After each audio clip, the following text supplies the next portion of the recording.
we have some things to talk about. So first things first. So I put a tweet saying we're going to be talking about a few things before I start the stream today. So first things first. What we're going to talk about is E3. Get that out the way.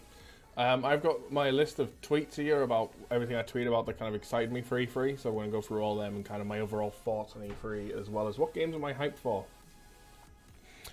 Before that, though, quickly want to say we are going to be playing Warframe today, and we do have a donation goal thanks to something that was announced at E3. Now I'll get to that more later. So first thing, we're going to go with order of like things came out.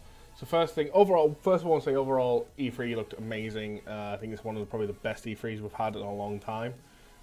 Just with the amount of games we're getting, the amount of good games announced.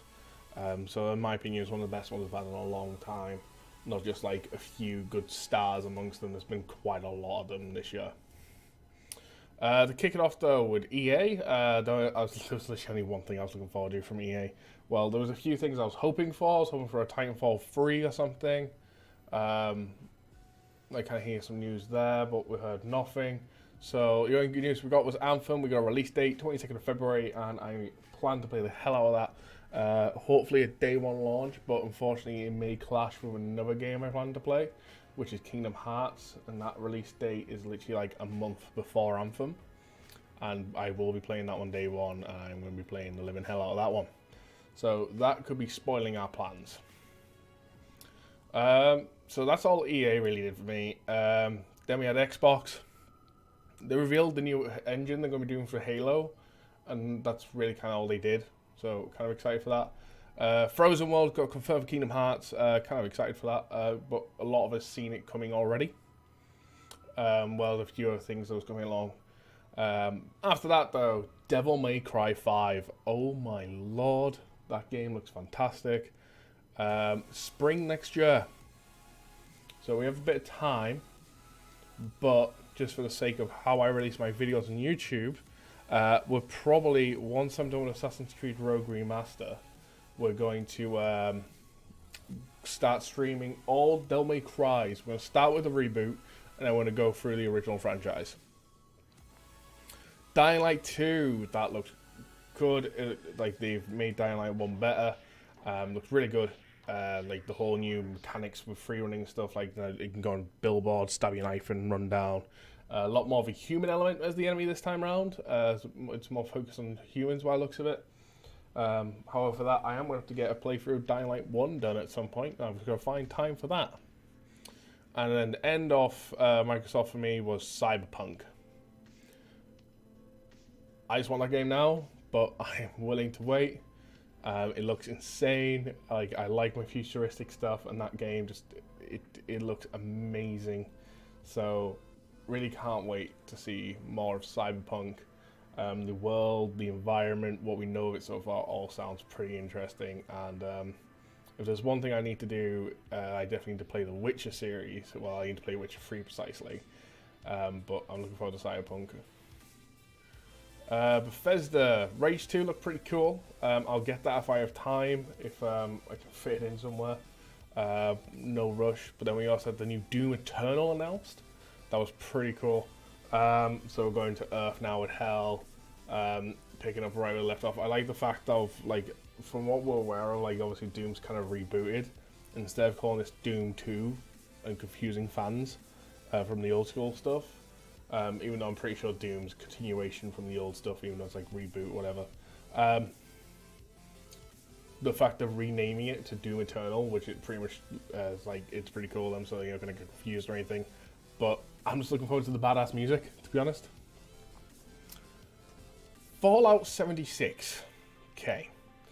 Pretty impressive. They're releasing it. In fact, before that, Prey. I need to start playing Prey. The DLC looks amazing. It's out now.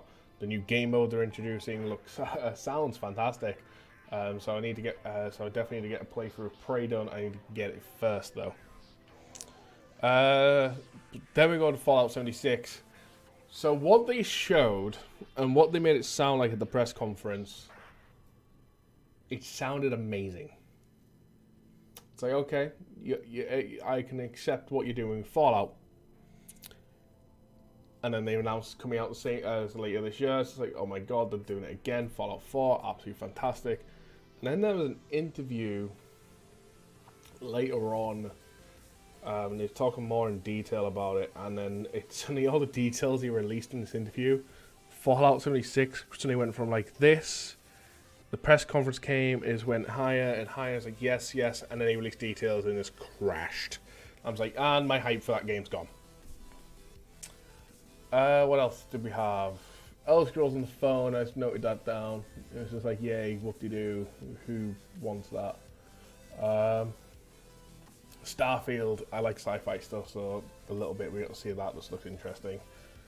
Hype for Elder Scrolls 6, just for the people that like that series. Not necessarily for myself, but it's nice for the people that like them games to finally have them. What have I got attached to me? What the hell that was? Bit of fluff. Then I think we went on to... Yeah, because that's Bethesda done, so this must be Ubisoft now. Babylon Falls, like, that game just kind of came out of nowhere. It looked pretty insane. I'm excited to hear more about it. Quiet Man, I can't remember what that was. But I noted it down for something.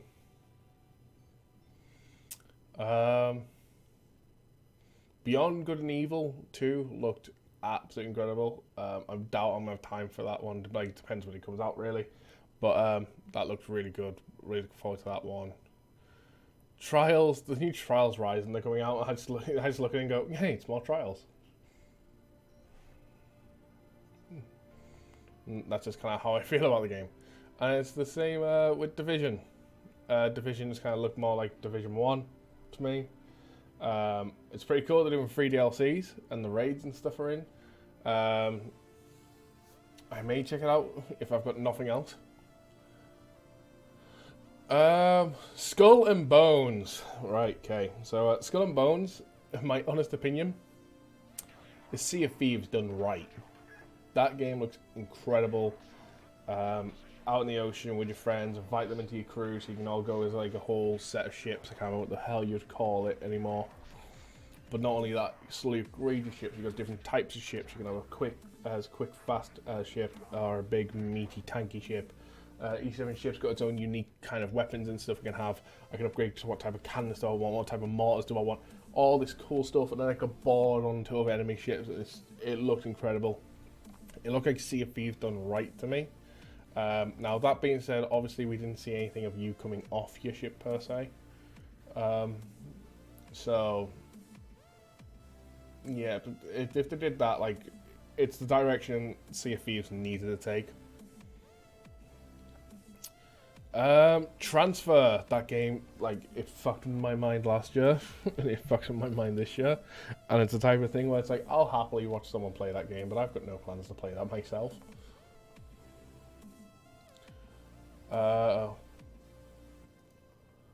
Starlink. Oh yeah, Starlink was that Toys to Life spaceship game. Not gonna bother with it. Then we got Assassin's Creed Odysseys. Okay. So Assassin's Creed means a big thing to this channel. It always has done. It's one of the first games it's like the first game we ever streamed, and we pretty much stream all the Assassin's Creed day one. But here's my problem. It's came out. Yes, it's been in development for 3 years, but it's looking like we're going back to the yearly release. Now, don't get me wrong, Odyssey looks amazing, it looks fantastic, it looks like Origins with some extra bits added on, like we've got dialogue options now and stuff, and we've got different endings. It looks like we're definitely going in a new turn for Assassin's Creed. Like, Origins was our, like, little leeway into it, and now now Odyssey is, like, a full dive into this new system they're doing for Assassin's Creed. I won't have a problem as long as these games are good. But what we've seen before Origins, when we were doing yearly releases, we started to see a cycle of good, bad, good, bad, good, bad Assassin's Creed games. And Don't get me wrong, I like them all, but there's some I prefer a lot more over others. So I just really hope we're not going to go back into that cycle. Really hope we don't. But if we're going to keep the yearly release, try and keep them good. Take breaks if need to. So yeah. Then where did we go? We went to the PC gaming conference after that. So start off Satisfactory. So a game I got introduced to by a good friend of the channel called JP. He introduced me to a game called Factorio, and I got pretty hooked onto that game, and every time I start playing it, I get hooked pretty badly onto it.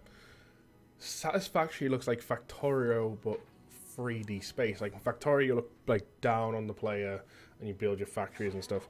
This one's like, I'm looking where I'm placing it, I'm looking at this factory.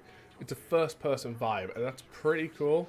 So, I definitely want to check that out. I've already signed up for like beta as like alpha access and stuff on that game, and I've also signed up for beta access on Skull and Bones. Then we got the new oh yeah, Assassin's Creed Odyssey, by the way, comes out later this year, October 5th, so we'll be playing that day one. But yeah, and we got a brand new look at the new Sacrifice trailer for Warframe. Hence, something else has also triggered me to start playing on PC, but we kind of was in a dry spell for console, so I'm starting to play it on PC.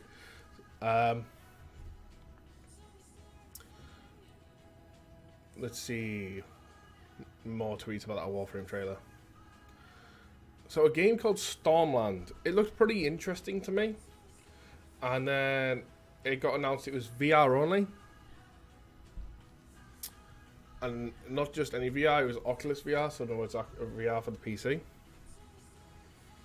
Now, I want to point this out. I have got nothing against VR games. I absolutely love them. But in a personal approach, one, I don't have the money to buy VR. And even if I did, I don't have the space to set up VR. So, to me, like, that type of game's out. The only type of VR games I could even enjoy are PlayStation ones. And they're the ones I'm going to sit down, because I don't have the room in my office to, like, stand up and play a VR game. So, that kind of sucks. And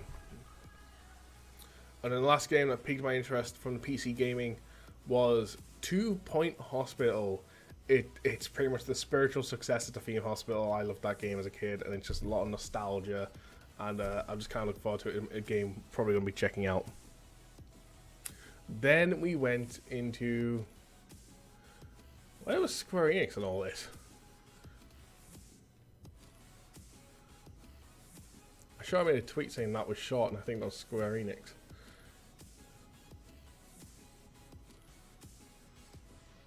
Even then, we had Square Enix at some point. They didn't show anything that was like overhyped for me, apart from the exact same Kingdom Hearts trailer Xbox showed, plus a little few extra details.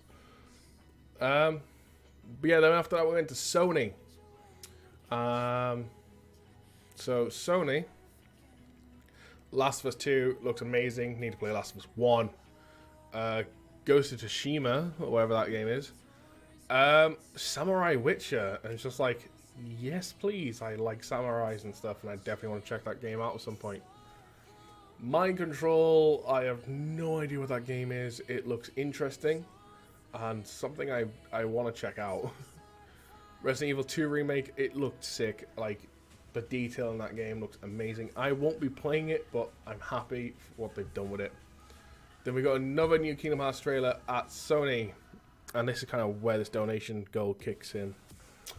So we got a new world. We revealed we're going back to the Pirates of the Caribbean. Absolutely loved that world in Kingdom Hearts 2. Can't wait to go back there. Looks sick. But not only that, we also got revealed a limited edition Kingdom Hearts PS4 Pro, which I plan to get. I'm going to sell my own PlayStation close to the time and purposely upgrade to the Pro model of Kingdom Hearts because I absolutely love it. Now, I don't know the price on it. We've put £500 there just as a rough estimate. Obviously, that will get changed when we find out its price. And there's a lot of rumours going around at the moment, but I've yet to confirm this anywhere. If this bundle comes with all 3 Kingdom Hearts games, because there's a bundle you can buy online on Sony right now, exclusive to Sony, for £90. And on this bundle, you get Kingdom Hearts, the 1.5, 2.5, 2.8, as well as a pre-order for free for £90. That's absolutely insane. As well as a theme and a limited edition PlayStation 4 Keyblade. Xbox is getting their own one if you pre-order Kingdom Hearts free. And all this stuff. And that bundle, there's a rumor going around that bundle's included in that as the PS4 Pro. Now, if it is, amazing. If not, I plan to trade in my Kingdom Hearts games to get that bundle regardless. But obviously, we won't find out closer to the time. Then we got to a game that Kojima, he just fucks our mind every time. Death Stranding. It still looks amazing and it's still fucking with my mind. I have no idea what that game's meant to be. I'm looking forward to when it eventually comes out. Then we had Spider-Man. Looking forward to it. Going to play it at some point. One thing I was disappointed about, no Armored Core got announced. I was kind of looking forward to maybe an Armored Core game. Then I went to Nintendo, and Nintendo literally showed a few things. I was trying to look for a reason to maybe get a Switch. So we had Demon X Machina, which kind of looked like an Armored Core game. They spoke more about the Pokemon Let's Go games. I was kind of hoping for more about next year's Pokemon games. Then they talked forever about Smash Bros. And don't get me wrong, I like Smash Bros, but the amount of time they spent on it, I feel like could have been spent on other things. So that's all of that stuff about E3. Like I say, they're all kind of things we've got planned. So we're definitely doing a Devil May Cry run. We're going to be playing Kingdom Hearts 3 and Assassin's Creed on day of launch. Hopefully Anthem as well. And we've got a few games to check out throughout the year when they come out and stuff, hopefully. So that's my thoughts on E3, and I hope you all enjoyed that, as I'm going to talk about some things about the stream for the next 2 weeks in just a moment.